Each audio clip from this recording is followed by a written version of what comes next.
Hello everybody and welcome back. Hi everyone, My name is Jenny and I'm Federico. and today we're here to talk about the next sign of the zodiac. In case you haven't watched it, our last video was about the sign of Aries, and now we're heading into the second one, which is Taurus. So if you want to start from the first sign, it would be good to watch our other video if you haven't done that already. And if you're just here for Taurus, then you're in the right spot. Yeah, this is really organic. It's not necessary to follow a line, but just to connect with the energy of each sign. Yeah, we're in a different spot today. Lots of things are changing, moving. I also feel really the Taurus energy has already been very noticeable in how we prepared for this video versus how we prepared for the last video. Just things rolling more slowly, but when they were rolling, they were really rolling, and it was really hard to stop the studying and get into the new initiative action. And I also would like to mention that while these videos are completely timeless and you can watch them at any time, we are recording them close to the eclipse that has already happened just now in the sign of Taurus. Right, this eclipse happened in the degree 16 on the 8th of November of 2022. Yeah, so we also wanted to maybe zoom in a little bit on that energy, depending how how much information we're going to be able to unpack today and put into this video, because as probably everybody knows who starts studying astrology or gets into any occult science, there's just an unlimited amount of things to analyze, consider, talk about, and every time you go into a subject, I find a new insight.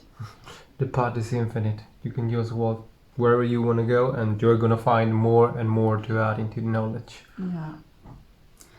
So maybe we can just start with some basic facts. And Federico, do you want to just share something about the sign of Taurus? Just a general, how you view the sign, or maybe how you would explain it. Taurus is the second sign of the zodiac wheel after Aries. So Taurus is the one that brings gravity.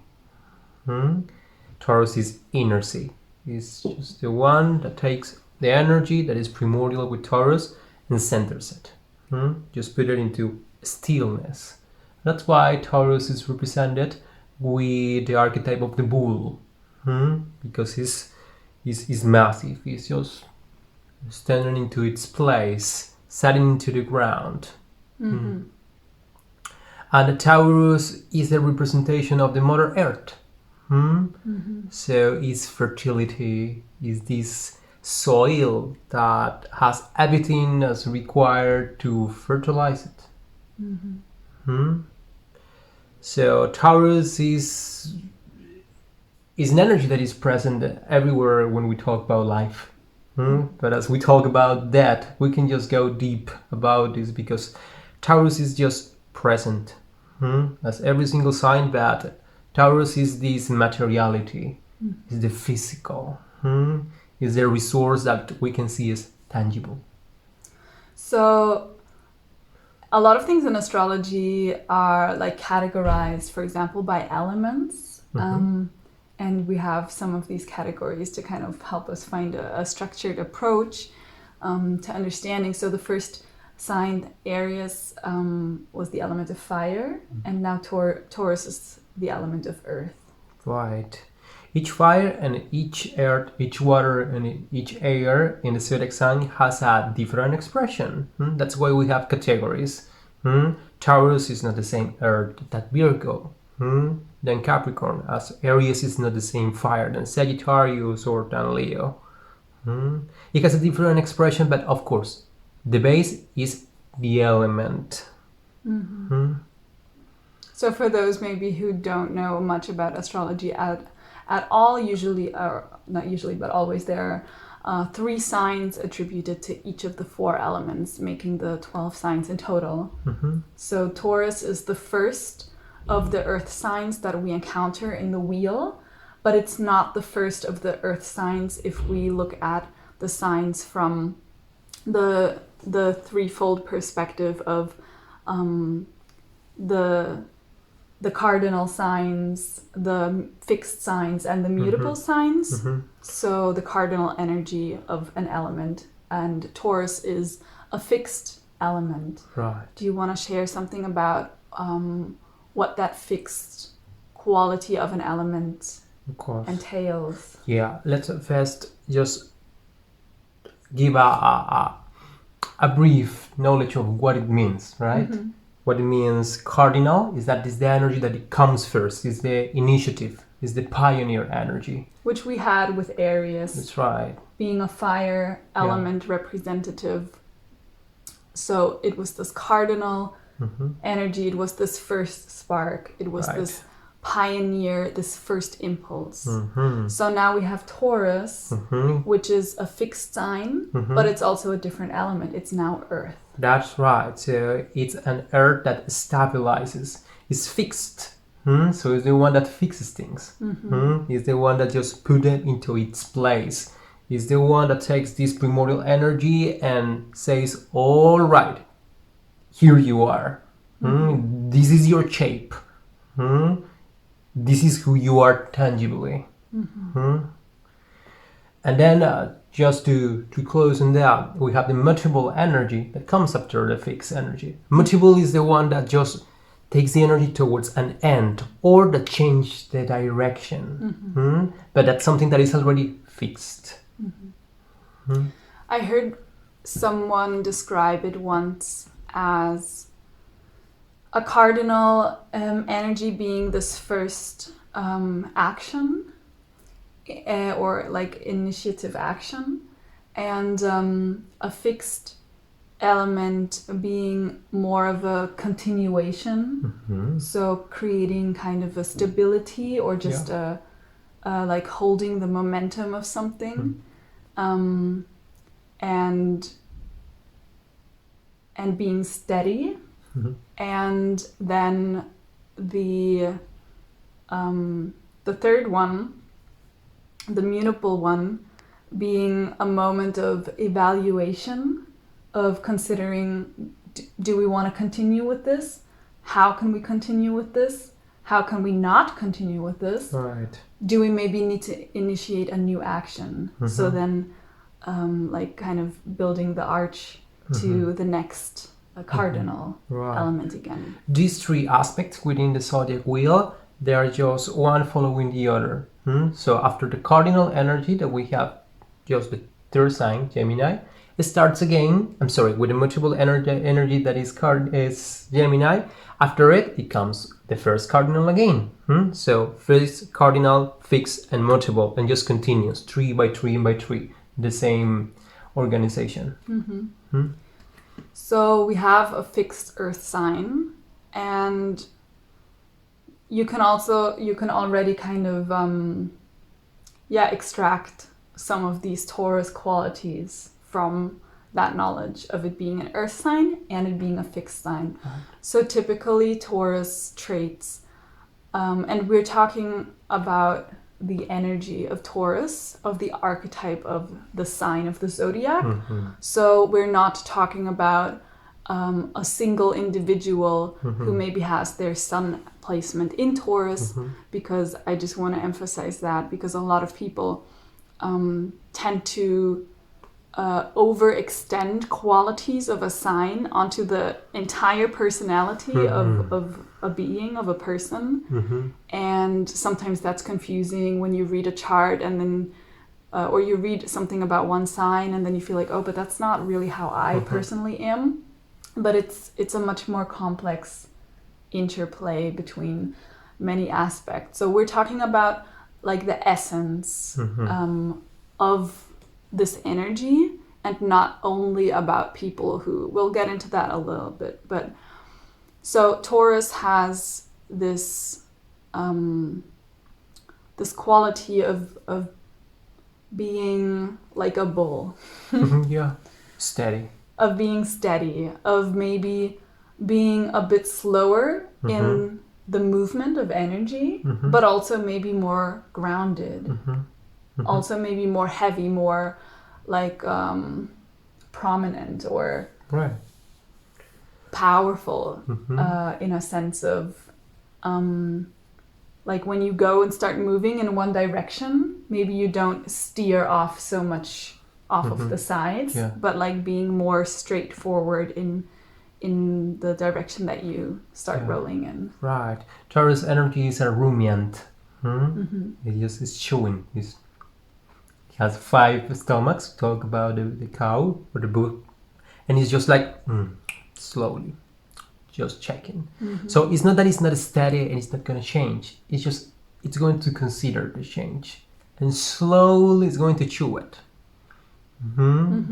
Just to then give a space to the energy that follows.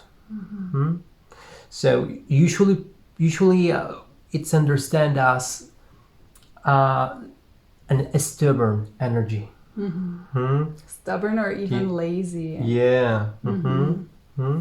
But the matter is that Taurus is resourceful.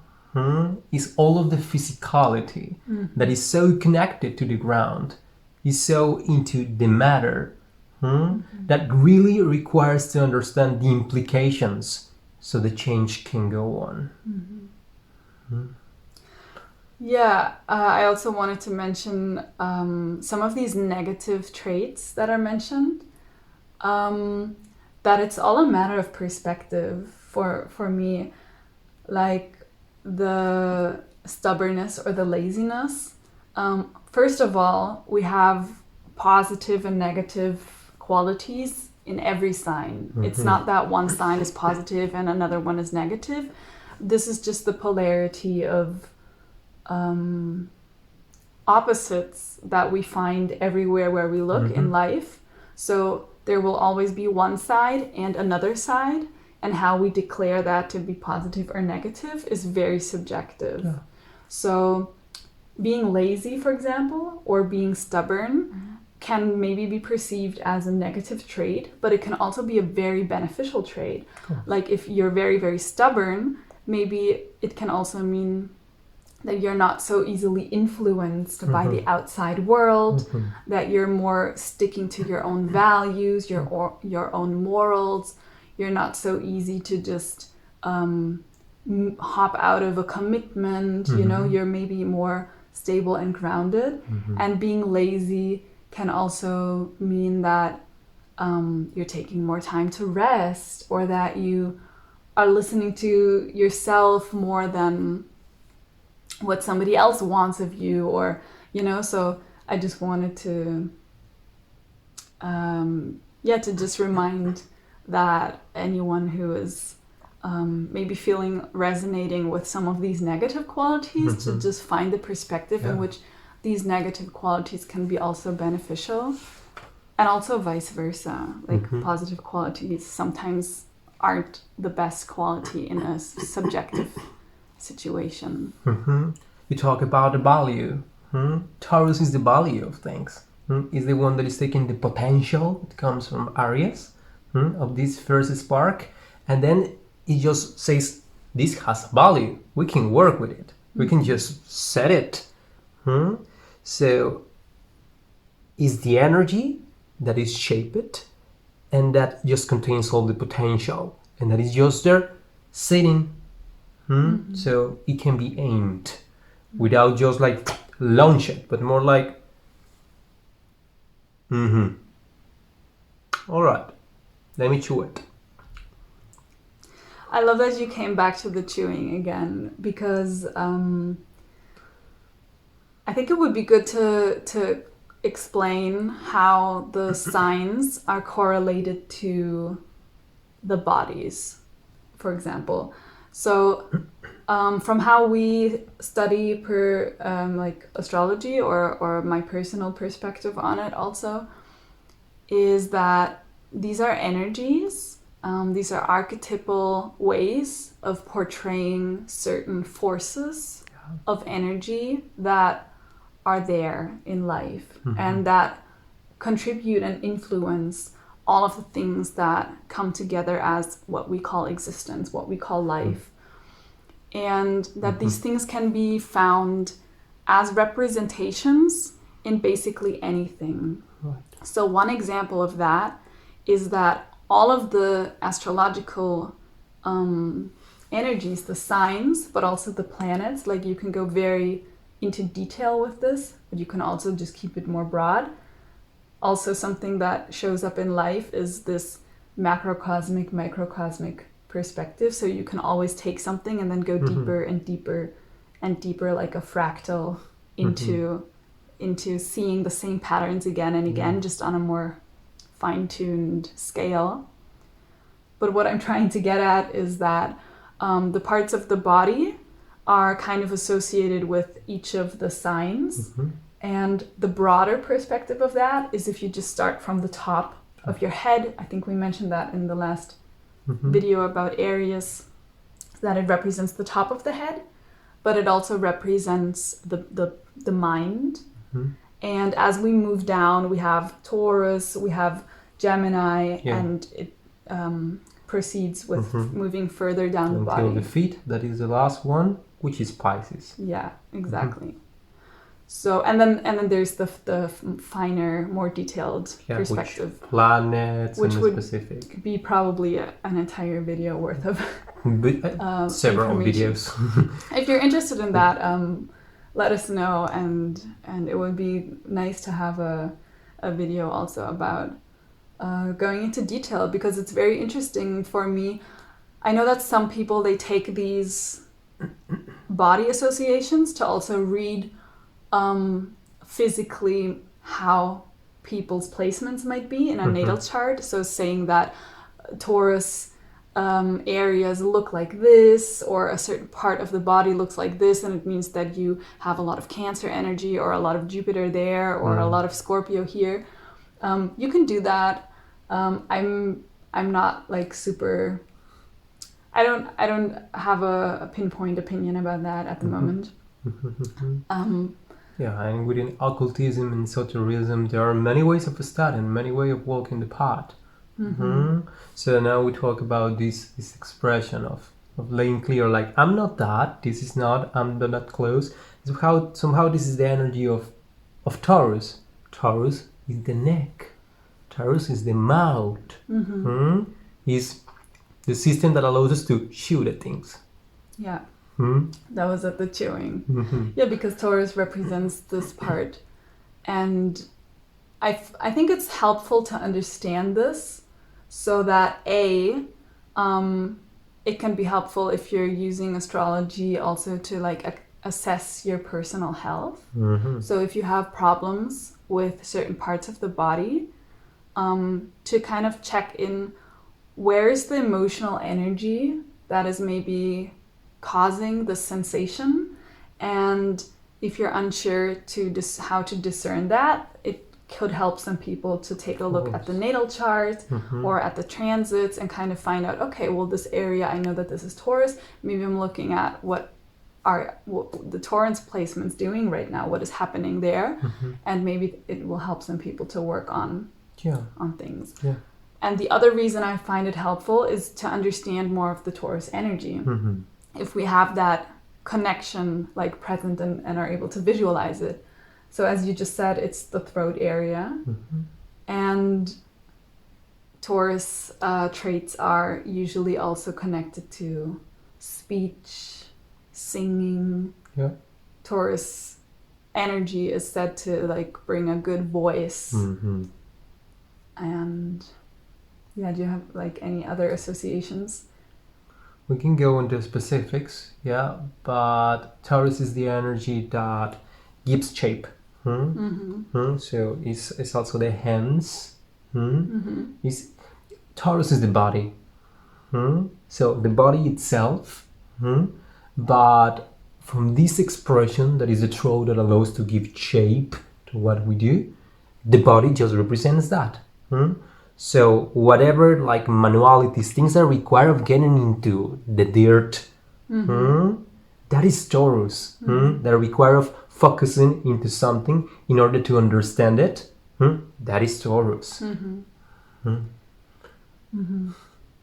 Yeah, and isn't the moon, I'm not sure about this, maybe you know this, I think the moon is also representing the whole body. Is that true? Yeah, because it's the feelings. It's the emotional shield that we have, and that is expressed through the body. Through the whole body, yeah. And the moon is also important to Taurus in the sense that it's Taurus is the sign in which the moon is exalted. So an exaltation is when a planet or in a specific energy just feels really comfortable in a sign. So much that it just feels in joy. The moon in Taurus is just in complete joy because it's like saying like, I can feel it. So that's saying like the moon loves being in Taurus so much that whenever the moon is in Taurus, specifically in 3 degrees of Taurus where it is exalted, is that just in that placement, the whole like positive aspects of the moon's energy are enhanced. Right. So that's a beautiful time to utilize that energy if you're working with planetary energy for whatever purposes, but to like really benefit off of that feeling of joy. Right. And feeling comfortable. And scoping into the energy of Taurus is the body, so it's any physical experience. But it's the resources. And we can understand that as the food. So that's why agriculture, people that has a lot of Taurus energy, usually is really connected to working with the earth, with putting its hands into it. But it's people that enjoys eating, people that enjoys the physical contact. This is not something determined for everyone, that it just has its shapes in everyone. But any physical experience, anything that is coming from the sensorial is Taurus. I think it would help to go back to the body and find those connections to what you just said from there. So the Taurus rules over the throat area, but it also rules some of the specifics of the face. So the mouth, the eyes, the tongue. And those are also areas connected to our senses. The nose, the eye, like we see, we smell, we taste, we hear. And so Taurus is also connected to our sensorial perception and connecting with the earth. But I think a lot of this connection is represented by people being interested in agriculture, but it also does not need to have anything to do with agriculture. I think connecting with the earth, to me, it really means connecting with the material world, with the plane of senses. And what that means for me is connecting with taste, but also connecting with music. You know, Taurian energy is connecting with the arts, connecting with sounds, connecting with smells, connecting with touch and feeling, and being sensorial or even sensual, where the word comes from. And it also, I read, rules the thyroid. Which is, in the thyroid, we have the glandule that allows the body to grow. And Taurus is that, is the balance to grow. So when the thyroid is in balance, then we just grow physically. We just develop everything that is required to be satisfied with the body as an experience. Yeah, and so it's also very much connected to the mouth area, to the lips, but also to everything that the mouth kind of does. So the mouth sings, of course, but it speaks mainly. So Taurus is also connected to speech, and it's also connected to eating and chewing and digesting and also in a sense integrating. Like when we eat food, right? We're chewing it, it goes down our throat, and then we integrate the nutrients into our body. So for me, that's a good representation of integration, of this integrative energy. And I think it's good to remember that the first sign we talked about was Aries, which is this cardinal energy, the spark of creative force. If we go back to the more archetypal awareness, leaving the microcosm of the body, of the human body, and going more to this primordial expression of nature, of life force, Aries is this first spark. And moving then, it's like first creative impulse. And then moving into the next field, like the next step of evolution, is then Taurus, which is then when the energy kind of learns how to experience that spark through sensations, through desires, through building something. So one motto, if each sign has a motto, Aries is I am, right? It's that first consciousness. And then Taurus is I build. So upon recognizing that we are, that I am, it's now the moment to consider what to do with that. Yeah. How to proceed. So how it's to finding the continue. balance. Yeah. Is giving and receiving. So in order to build, we need to recognize what is available, what we use, but also what we have, like what we need to look for in order to have that balance. And one resource that allows to understand deeply Taurus is mythology. There are several stories that we're going to weave. But then, just to complete into the basics of Taurus, which are infinite, but to ground it, we can go into the fact that Taurus is celebration of life. It's to celebrate.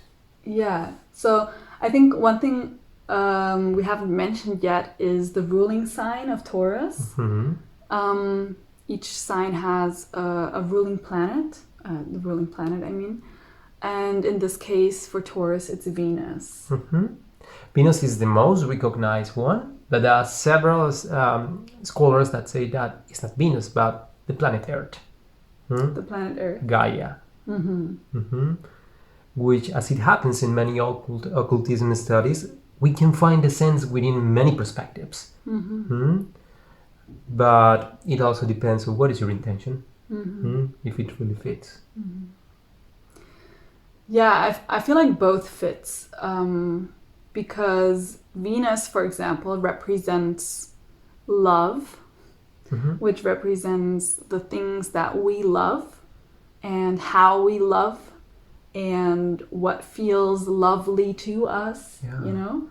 But it also kind of represents, in a more traditional way, like beauty and the things that we love because they're also beautiful and beautiful to feel, beautiful to experience, beautiful to be in. Love, right? Love as a concept or as an experience is something that people want because it feels good.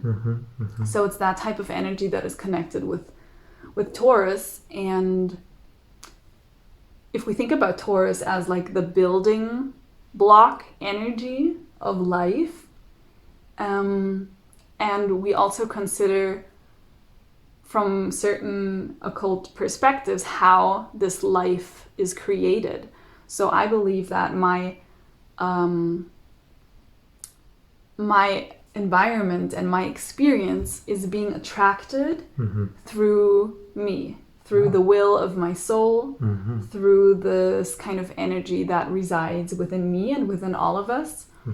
And so Taurus is also a sign that really expresses the law of attraction. Right. which fits to this Venus energy, because it's also about attracting the things that you love, ideally. We also often attract things that we don't want, but you can also go further and argue that on a higher plane, maybe you also do want that experience because it's important for you to have in a way. Is a relationship through intimacy, to be close, to find it positive or negative. So you relate, it is neutral energy. Now, depending on how aware you are as a being, then that attraction, that relationship is going to be fruitful in a way or another. And is Taurus the one that shows us if we like something or we do not like something? Because it's like, no, that's not my place. Yeah, no, I don't want to use it. And at the same time, is Taurus the one that shows us when to use something? That's why mainly manual artists, many musicians, they're so good at just finding what fits better, because they can tell, yeah, is that I like this. It's not that hard to tell, I like this. But not required to say I'm an artist, but just as a being that is experiencing life. Yeah, I like to eat this. I like this mix. I love this smell. This song. Play it again, please. Yeah, and I feel that we sometimes have this skewed conception of beauty. Like, I feel like the word beauty is really has so much projections on it from this cultural and social background of what is declared as beautiful, that maybe sometimes we forget what the word even means, or what it can mean to us personally, or what we mean, or what I mean when I'm talking about beauty is that I don't mean just this physical attributes, or I don't mean like a physical body or something, but more beauty as a form of harmony. And I heard this once and I really, really loved it. The idea that beauty is not something that is an effect of a form, but actually beauty is the causality of a form. And that brings me back to this law of attraction, viewing Taurus as a sign that kind of personifies or embodies this law of attraction also through beauty, because beauty itself is actually also the law of attraction. It's the causality of the things coming into certain structures, into certain forms, because that is harmonious, because that is beautiful, and that being the building block of life creating matter. We can understand better Taurus or any zodiac sign energy by checking on the history. What are those languages and metaphors? Because that is astrology, or mostly occultism studies, in fact, is the language of metaphors, of translating into a language that is understandable. So that's why we can check in mythology, because the mythology is the reflection of the language that was understood in a specific realm, as instead as a time. And here, mostly of the astrology understanding comes from the Hellenistic Greek, but the seat is the Babylonian. These first studies of astrology, they happen within the ziggurats, that were the buildings in which the wise just set to write, to say like, we discovered this. The reading shows that. So somehow we are like giving tribute to Babylonia, but from the perspective of doing it in autonomy, not following a narrow concept. So what are the myths, or what is one myth that is showcasing the wisdom of Taurus? Well, Taurus energy. when we talk about mythology, we have to talk about raw energy, like crude energy. And the most common myth is the myth of the King Minos. The King Minos was the king of Crete. Crete. Great. Depends on your the language you're speaking. Yeah. So before he wanted he became the king. He wanted to be the king, and he had a lot of bulls, a lot of animals that he just present as a tribute to Neptune.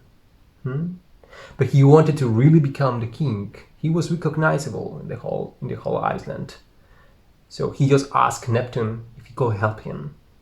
And Neptune just said, of course, I'm going to give you the most beautiful bull. So people just can give this aesthetic experience of watching the most beautiful bull. And people is just going to have you in memory so you can become the king. But I have only one condition, say Neptune. After you become the king, you have to sacrifice this bull. And of course he promised to sacrifice the favorite and most beautiful bull. Yeah, exactly. But what happens is that Taurus is give and receive. The King Minos decides to don't sacrifice. He says like, let's take another bull because this one is too beautiful. And Neptune just says like, I can see what you are doing. So what happens here is that he decides to give vengeance. So he asks Aphrodite for help. And Aphrodite puts the seed of desire, a desire that cannot be controlled, into the King Minos' wife's Pasiphae. And this desire goes towards the bull. So the wife, Pasiphae, he just wants to have intercourse with the bull. He cannot control it. And she just asked an artisan from Crete to build a dress of cow, to get into the dress of cow, like a costume. So she has intercourse with the bull. And from there, we got the Minotaurus as the son of the bull and Pasiphae. And Minotaurus is just is a beast. And he just wants to eat humans. But Minos is really like, I cannot allow it to happen, to be. So he just builds a labyrinth, a maze around the Minotaurus. And every 7 years around, some young people is taken into the maze to feed the Minotaurus. How do you feel that these aspects of the story portray the qualities of Taurus? Like, where do you feel the connection is showing this Taurus, what this Taurus energy represents? All right. Taurus is the give and receive energy. So is the balance. If you don't sacrifice the bull, when you make a trade, then things are not going to function. It's the law of reciprocity. And then comes the matter, this desire of the lust, as example of I want it, I don't care, I want it, and it has consequences. Now you have this beast, this monster that is really hard to handle, and you have to feed the beast, and you feed it with the young people. An example. I feel like a representation of these like young people is kind of that the more you feed this beast, the more you're kind of sacrificing your innocence. Right. Yeah. Like, to me, that has this like kind of innocence that gets maybe lost more, or gets eaten up by this desire that is uncontrollable, and you don't know what to do with it. And also then, as I remember the myth, the Minotaurus gets put in a labyrinth. So it's just running around, and it doesn't really have a way out, and it's kind of just lost there. But it's also not really a solution, as it's growing and growing and growing, and the kingdom or the king is afraid of this energy of this beast. And just to concretize, is the balance of the power of Taurus, that is desire. Yeah. Comes a hero, Theseus. And Theseus just offers himself to be the food for the Minotaurus. But it's how to balance this desire, making it healthy, making it bright. So in one of the versions of the myths, one of these these 7 people that are sacrificed to the bull, they're not just like sacrificed there, but they are like also sent there kind of to fight this bull. And then one of these times Theseus offers himself, volunteers, so to say, but also with the plan to then kind of just to capture and kill the Minotaurus, But it's a saving labyrinth. everybody. So he has the strength to go and save everyone, but it's a labyrinth. He does not want to get lost into desire. So he meets Ariadne. And Ariadne, in this just beautiful melting of desire between both of them, she offers the help, giving him a thread that he can just use inside of the labyrinth so he does not get lost. It's a metaphor, of course, but we can just take it figuratively. The thread that just allows you to go out of the labyrinth because you leave a trace. Yeah, but the trace also being left by Ariadne, who is kind of a feminine personification, That is right. which in the archetypal sense, femininity represents like the subconscious realm. It represents our intuition, and also like this creative energy, and also a connection to this, back to this innocence. Right. It's the container. Theseus as the energy of Aries that needs to get into unity with the feminine, that is Taurus. That's why Aries and Taurus, they are the first unity of the zodiac wheel. There's also another version of this story that focuses not so much on the first part of how the Minotaurus got there, but there's also a story of Hercules. And as we mentioned in the other video, Hercules goes on this journey to discover himself, essentially, and endures 12 labors. Like he has to pass through 12 gates, and at each gate he's given a task to do, so to learn something. And there's a huge, beautiful representation in each of these labors to each of the signs of the zodiac. There's a book that goes very much in detail about this, written by Alice Bailey, where she explains and elaborates a lot of these traits. And this is coming more from esoteric astrology.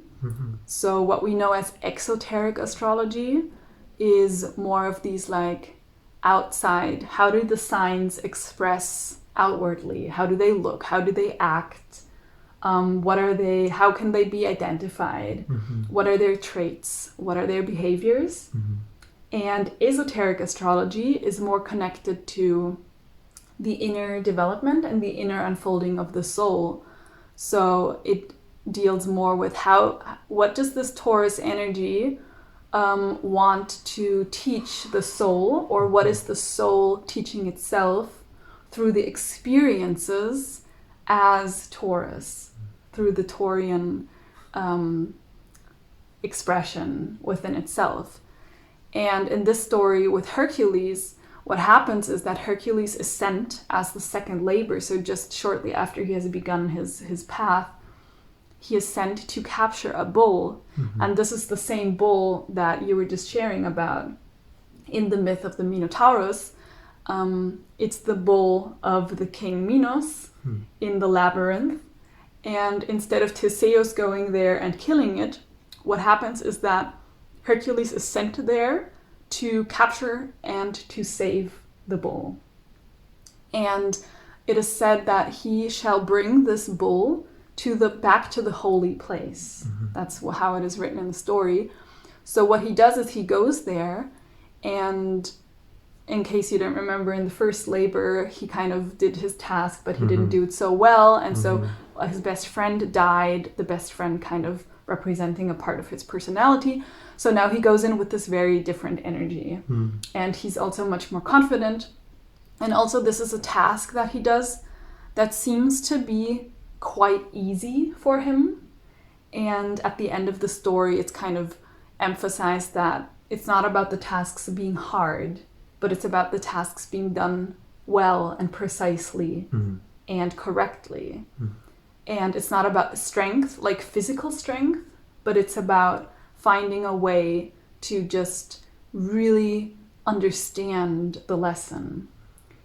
And so how he captures the bull is by going into this labyrinth, and it's actually quite easy for him to find the bull because he sees a shining light inside of the bull. And that kind of also reminds me of the other version of the story with Ariadne and the thread being kind of this like guiding factor, in the same way Hercules has this guiding factor, which is just the light, but the light shining from the bull. So even this like chaotic creature of like uncontained desire, even that is like shining within a source of pure light. And Hercules is able to see that. So the story tells us also something about being able to see through the illusions. And oftentimes these illusions that are called Maya, that are called, you know, the world, the material world, the physical plane. Many of these things that Taurus energy represents. And to be able to look through them and see the shining light, see the innocence. So, to not make this too long, Hercules captures the bull. He brings it to the holy place, which is on the mainland. So it's not anymore on the island. He has to cross through the waters. He goes to the mainland. He brings the bull to the place where the Cyclops are, which is... I think we can do a whole nother series just about mythology to get like really into depths, because there's so many symbols. But the Cyclops are representing like having the objective eye, and they greet him there. There's some things that happen, and he eventually brings back the bull to this holy place, and the labor is kind of then completed, or the task is then completed. And yeah, so it's interesting that in this story, in this version, the bull does not need to be killed. And I feel like for me, that's an important aspect to acknowledge, that it's not the material world that we should run away from or kill our desires. It's more about finding a way to bring them back to the holy place, to purify them. Yes. And in that sense, we can even use those desires and those material senses and that earthly expression to free our souls into even more like freed up experience. That is beautiful. These desires and these material things not becoming our prisons, but us being able to create infinitely through them. That makes me think of a short story of a bull and a bull trainer. So a bull trainer finds a bull that is really hard to train, and it takes him a lot of time and a lot of patience to get into it, until the point in which he can train it, and he can now lay on the back of the bull and play the flute. He goes to the town with the bull, but now it's the time to let the bull go, because it's already trained, so he can just continue going with his work. So also it's the attach to something because it has to be done, but also the attach, let it go, because the work has been done already. You took it into the sacred place.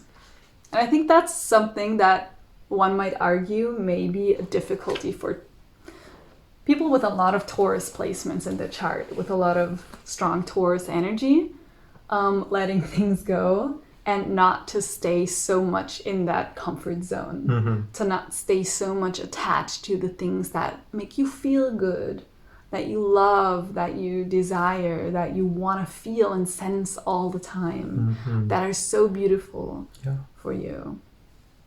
I remember once an astrologer mentioned that, or made an example of somebody with a strong Taurus placements, like finding one certain level of something that they like. For example, a certain, way of eating, like a certain quality of food, but then they don't want to go back from that. Like they don't want to eat anything that is of a lower quality.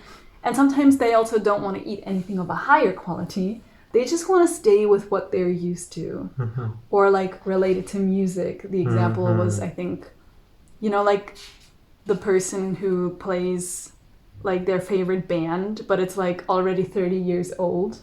But then like all other types of music that come after that for them are like not considered real music. And they don't connect to what was before that. It's just like that one era that has just become like their thing.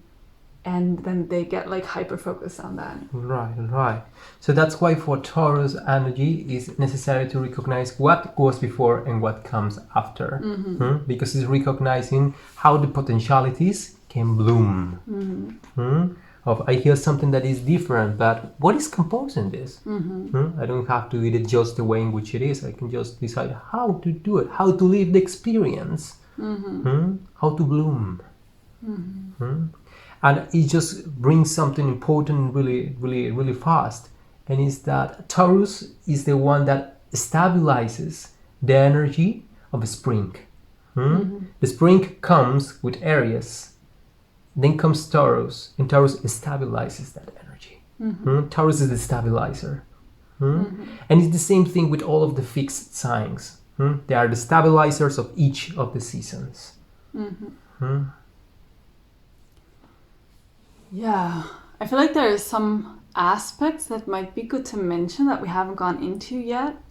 One of them just came up for me because in the story that I just shared, the myth with Hercules, the bull was described also as being born of the sea, which has this connection also from your story of the inclusion of Neptune within the story, and that he needed to ride it like a horse.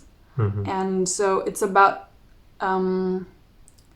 also about like managing our emotions, right? Our emotions are so much connected to our bodies, and often you will hear things like from a perspective of self-development and healing, you will hear phrases like, you are not your emotions, your emotions are just passing through you, you need to let them go.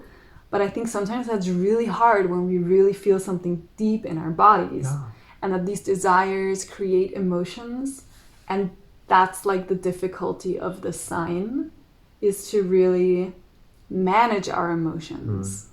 And I think when we're able to do that, it's like a key to unlocking the esoteric wisdom of this sign, which is now if you're able to manage your emotions, you're really able to build the life that you want. You're really now able to build the experiences because you know how those things are intertwined and influencing each other. It's interesting also because they're the three Cyclops that like meet him and take the bull off of his hands. They are described as the Cyclops of thunder, of lightning, and of whirling activity. So they have these three names. And one of them says like, oh wow, you're riding this bull with so much strength. The other one says, oh wow, you're riding it with so much light. And the third one says, oh, you're riding it like really through the waves.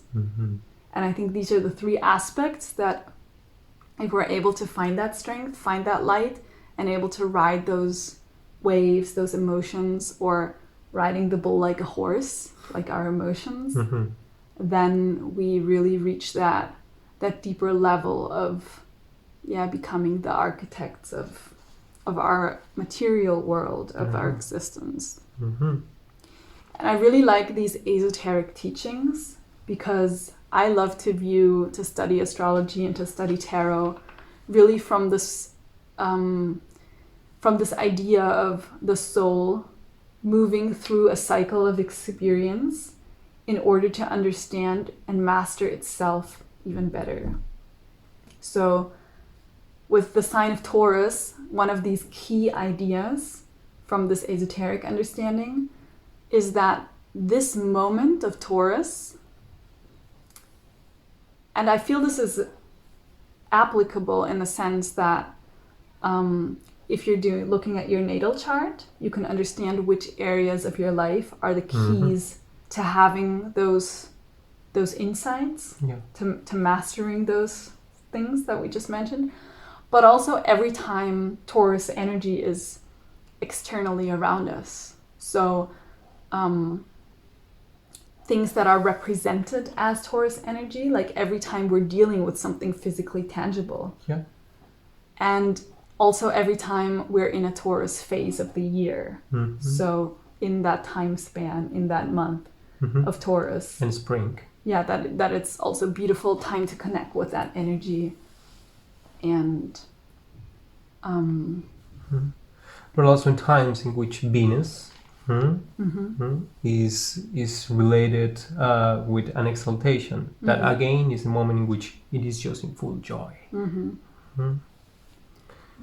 Yeah, and from these like esoteric teachings, there are like two kind of keynotes that are exemplified also by these mythical stories. And one is that we are tested in certain ways. So we are tested in understanding the caliber of our own animal nature. Like we're really tested to understand like the strength we have and the intensity we can have, and like the like amazement of our own motives also. And the other test is all of the understanding the attractions that these great illusions can have over us. And the keynote of the esoteric teaching from this part of the cycle of the soul is how to overcome or utilize desire. And that's like the keynote of the esoteric astrological perspective. So it's also understanding the law of attraction, right? Because what we desire, what we become, what we embody is that which we attract. And also that which attracts us sometimes causes us to become more of those things. That is the awareness to adapt or to don't. Because it's the energy of gravity, and gravity is just going to take you into, you have to take certain shape to be into displacement. Now, how aware I am of that, because as I'm being attracted, I can mold myself. Yeah.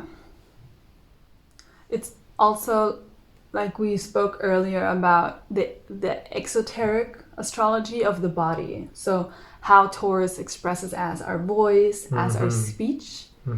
And from the esoteric perspective, we can also take that awareness of the voice, the throat area, and the speech, and think about our internal speech. And also the voice, but also the inner voice.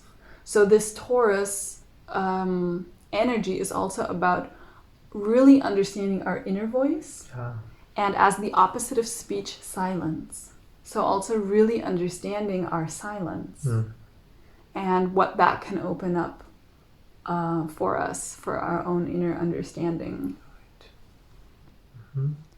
And Taurus is also this wisdom, so I can tell how to interact with the ecosystem. Is to understand in which ecosystem I am.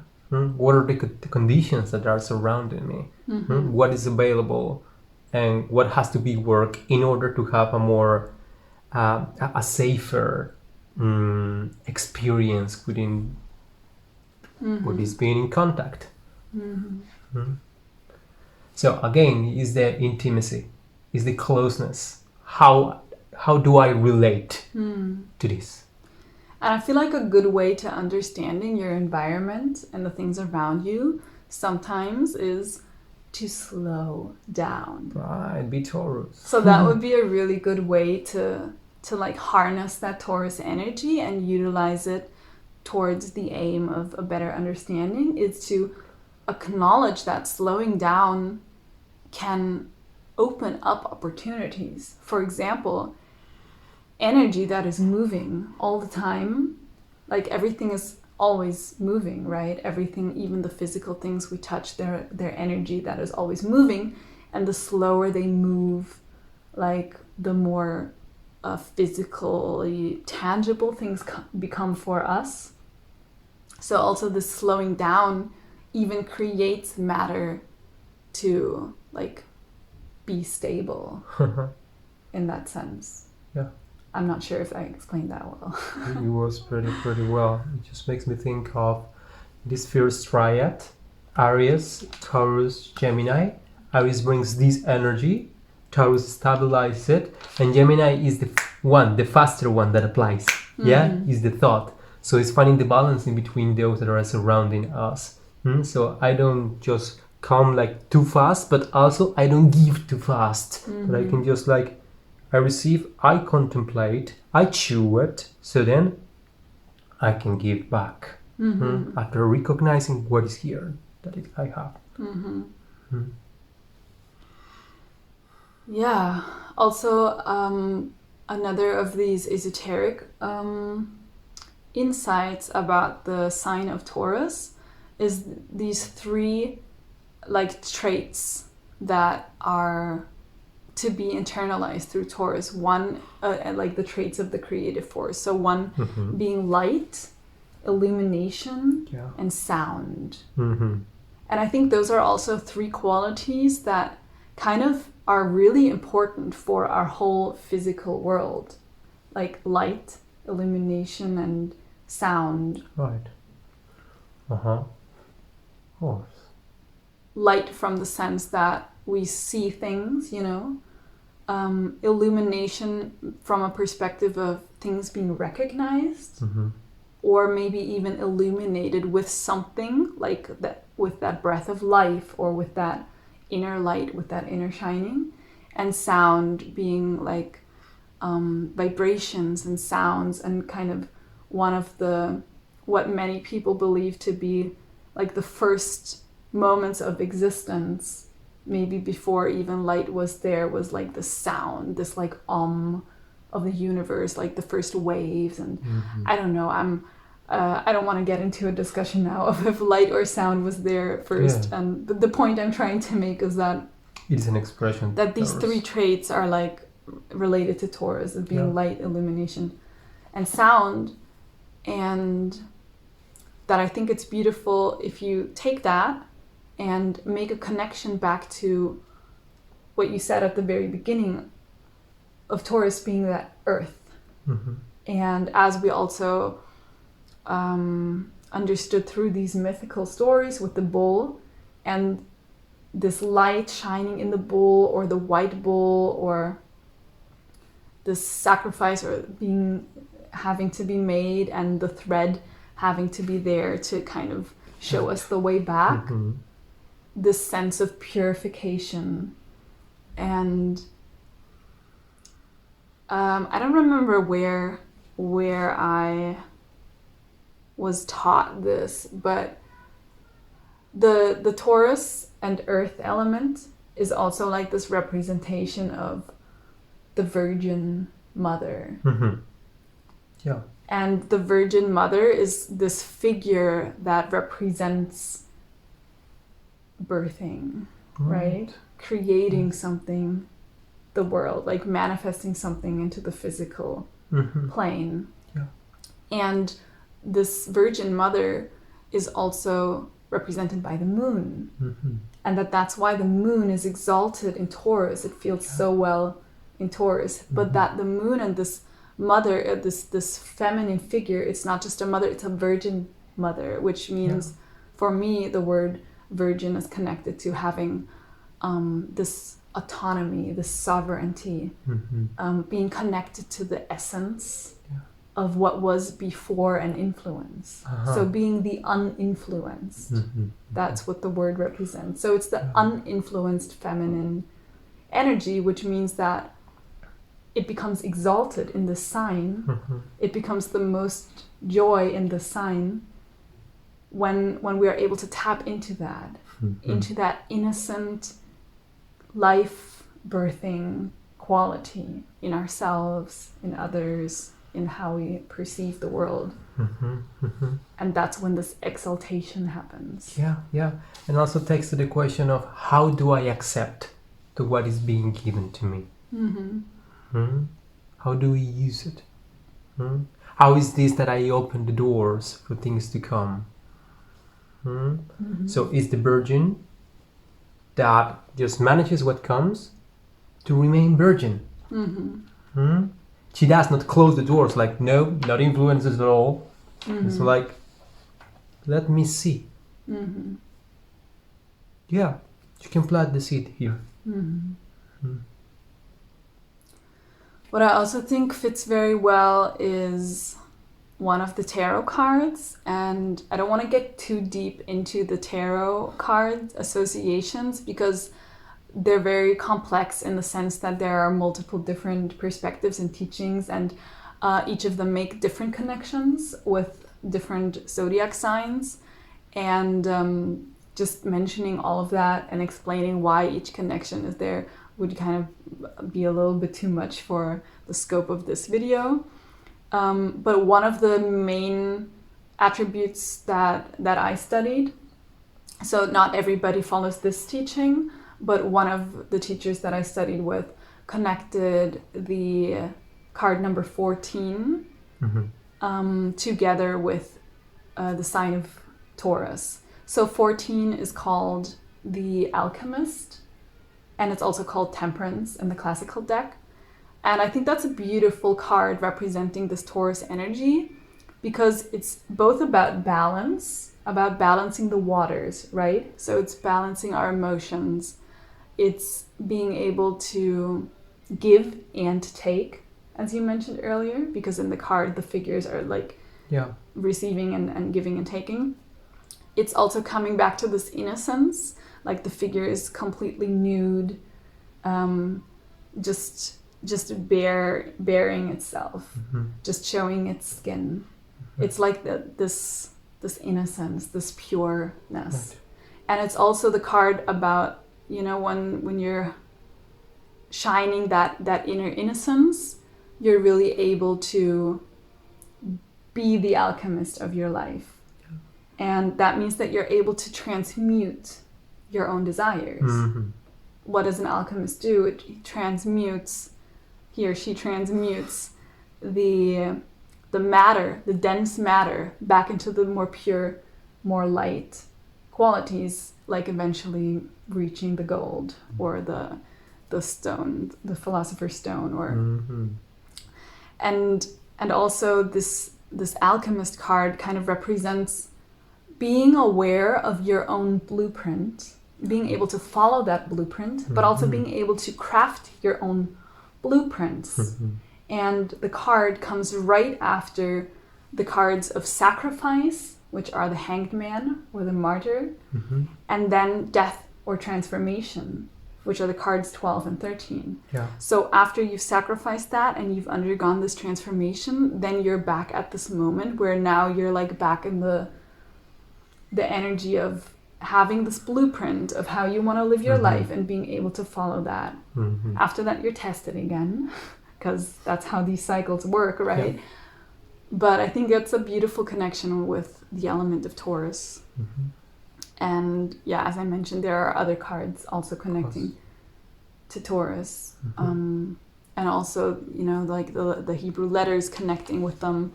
But I think maybe we can even have like a separate video talking about the alphabet and all of those connections. Super interesting and like very much information. Yeah. So just to complement all of these esoteric teachings that are like really specific, we just came back to Alice Bailey. That is one of the person that works on this understanding of the astrology that comes from inside. Esoteric astrology? The esoteric astrology, thank you. And it's that the movement of the wheel of the zodiac signs. After Aries comes Taurus. And that is the path that Hercules walks. Just goes anti-clockwise. What happens is that when there is not awareness of the soul, awareness of the spirit, awareness of the intention, then the matter just goes clockwise, goes into the illusion. So just let's look into this really quick. This primordial spark of Aries. Now, are you aware of not? If you're aware, you materialize, you just give and receive, give shape. You are not aware, of course, you are going into Pisces, the illusion. So that is the matter within esoteric learnings. Like you can go here, you can go there. Now, are you aware? Because any other, like, however you decide to go, it's gonna move. Which is also why like the planets move one way, but then the numbers of the zodiac move the other way, right? The numbers of the zodiac. Yeah, like if you take the first house and then you go anti-clockwise, but how the planets moving it's clockwise, right? Are they moving anti-clockwise? Both of them are moving clockwise. Okay. But there are certain asteroids. Clockwise or anti-clockwise? They are moving clockwise. But the houses are anti-clockwise. Yeah, that's right. That's what I meant. Yeah. Because it's that inner journey that like the outer world is moving this way. Yeah. But to go on that inner journey, you have to go like you against have to follow the currents. Steps. That is right. Going against the tides. Against the tides, against the illusions. Yeah. There's many words to describe what we mean. Yeah. Yeah, we've covered a lot already. I think one of the things that I found that was really interesting, and I don't know if you know this or not because we haven't talked about this, are star constellations that are connected with Taurus. Yeah. And so one of these stars connected with Taurus is, I just have to check the name so that also I hope I pronounce it right. But I think it was Alceidus. Within this understanding of the constellations Alcyon. and stars, Alcyon, it is that each constellation or star that is around represents a state of the being. So spirit, mind, body. So it's complementary to the constellation of Taurus or any other constellation. It's in a story, a different state that is complementary, that is creating a unity. Yeah, like why I'm mentioning this is also because it brings us back to the symbolism of Taurus in the terms of the actual symbol that is used for Taurus, which is the bull. Yeah. And because I think we mentioned it in the last video that there's this duality that can be found in all of creation and also within the sign. So, for example, Aries has this very masculine energy, and it's also typically a masculine sign, and its ruler Mars is also like a masculine planet. With like a more dominant masculine. Yeah. But it also contains a feminine energy within. And you can also, because it's like, you know, the force of like the void of creation or like the first spark of creation, which is also like the womb space. Yeah. And this symbol that is used for Aries, this like ram. Yeah. It also looks like the feminine reproductive system. Yes. So it also has that like within the symbol. And for Taurus, it's this, you know, bull. But also a bull is a very, like Taurus is more of like a feminine energy.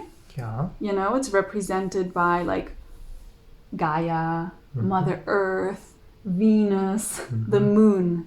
These are all feminine energetic representations. But then its symbol is like a bull, which is like a male cow. Like a bull, it's not just a cow, it's a bull. it's a masculine cow. But so it also contains that polarity within of the feminine and the masculine. But also in general, it's represented by both a bull and a cow. A bull and a cow being like symbols of creation. Yeah. Also being not praised, honored. What's the word? It gives and receives. Yeah. It gives and receives. It's the bull and it's the cow, just creating the unity that contains. Yeah. And so what's interesting about this bull and the connection to the stars is that, there's a star constellation of the bull. Yeah. And the shoulders of the bull contain the Pleiades. And they are also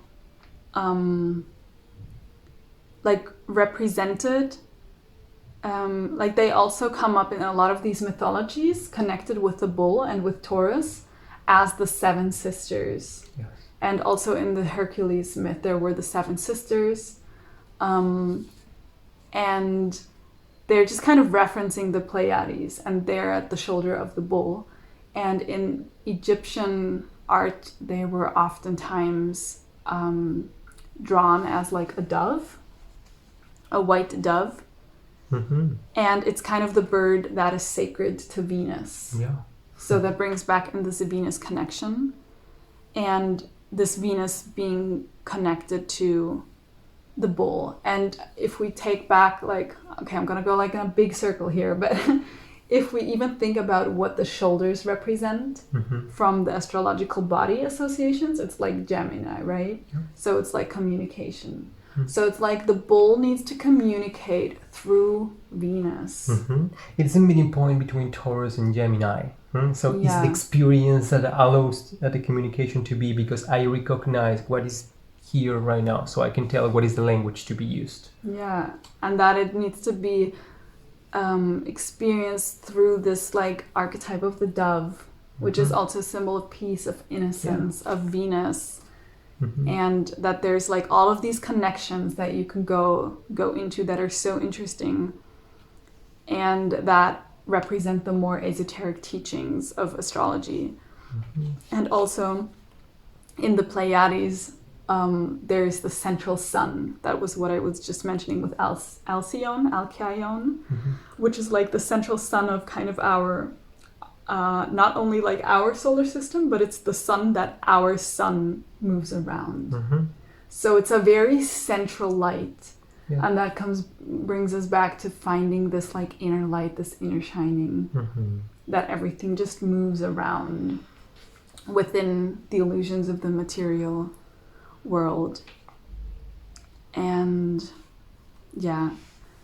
there's many stars connecting with this, and I think it would be really interesting to maybe even go a bit deeper in another video, going deep into star connections between just the signs and their stars. I think that would be really interesting, because there's a connection with Orion, who is the one who's breaking forth the light, which is what the word Orion means. And he's represented by the three kings of Orion's belt. There's another star, Eridanos, which is the river of the judge, was flowing just underneath Orion's feet. So that brings back this water and this judging quality, being able to discern. And there's Auriga, which is a charioteer leading us to new lands.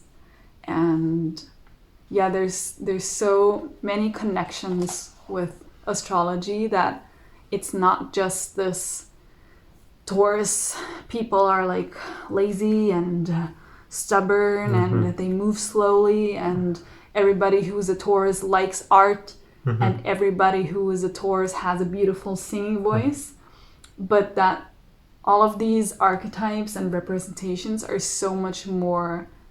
And there's so much,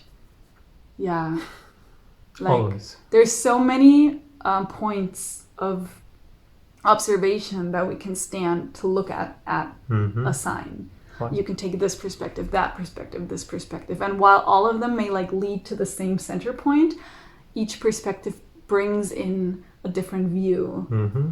And to me, that's beautiful. And yeah, I'm happy that we're able to go so deep. It's kind of sometimes difficult to discern like set a frame, what to pack into a video with the scope of the length that it is, not going too overboard. Like also there are astrology podcasts out there that go for 3 hours because people who love talking about this are also good at getting lost in conversation about these things. How do you feel? I think we've covered a good portion of Taurus. Do you feel like there's anything that we completely missed that would be really important to mention? We can find things if we want, but as a basis, as a starting point, I feel that it is simple to digest. So if there's like one takeaway about Taurus energy that you would love somebody to remember, to just like connect with like the main aspect of this energy, what would you say? Well, many. But Taurus is gravity. Gravity. Gravity. Neutral. See it positive, see it negative. But it's gravity. Which is great, because my answer was going to be the law of attraction. Which also gravity is a law of nature that attracts us. Yeah. So Taurus also representing these physical, natural laws. Yes. And these laws that force things to stick together and sometimes forces them to be ripped apart again. But more of the sense of the moment in which they do come together, actually. Right.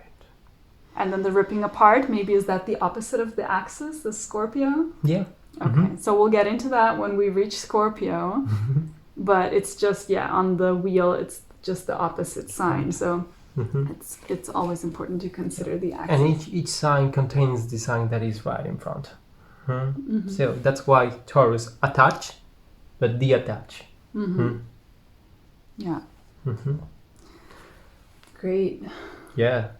I hope that anybody who listens enjoys the way that we like to discover these signs, the way that we like to include mythology, we like to include the esoteric understandings and teachings, and that there's something that you could take away from this, be it something new or a fresh perspective on something that you already knew, or even if it brought up a lot of questions or things that you disagree with and would like to share with us. That would be amazing to get in conversation. And also, if you want to go deeper into anything that just really call for your attention, you can reach us. We have some services that can be provided to go deeper into the understanding of how to be through astrology, but through the oracle, through esotericism, that itself into the practical experience. As these that we're sharing right now is also a reflection of our development. That's right. Yeah, so we'll share the information of how to do that, how you can reach us for personal readings, group readings, different topics of readings through both astrology, through the oracles of tarot, and different things that we study and offer. So that was Taurus for you. Taurus. In a big nutshell. And looking forward to the next video. It's going to be about Gemini. And do you have any last words? Thanks. Just have good fortune. And also thank you for listening. I really deeply appreciate anybody who is interested to go on this journey with us. Anybody who is interested in going the deep journey into themselves, into knowing themselves, into understanding the mysteries of life, that some of them just stay very mysterious and some of them are just fun to explore. And the more questions we ask, sometimes we get wiser and sometimes we just end up with more questions. But to me, it's been a great joy. And yeah, we will see you next time. See you there.